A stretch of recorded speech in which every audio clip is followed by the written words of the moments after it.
The introduction of the new US sanctions clearly are hitting the Russian economy more substantial way than some other sanctions have done for a while. We have seen for the first time sanctions being introduced both against the individuals that are very close to the inner circle of the Kremlin, but also to private companies that are not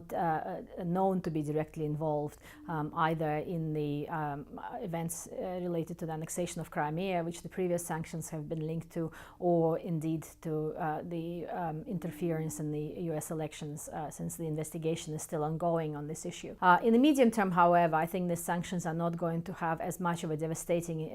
effect on the Russian economy as maybe some have hoped. The economy will stabilize within the next year or two, and the economic growth will continue with the current projection for this year of GDP growth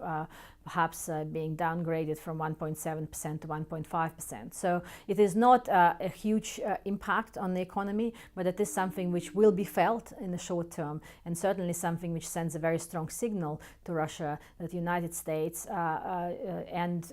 its allies are very keen to ensure that Russian policies do not further undermine the core interests of the West.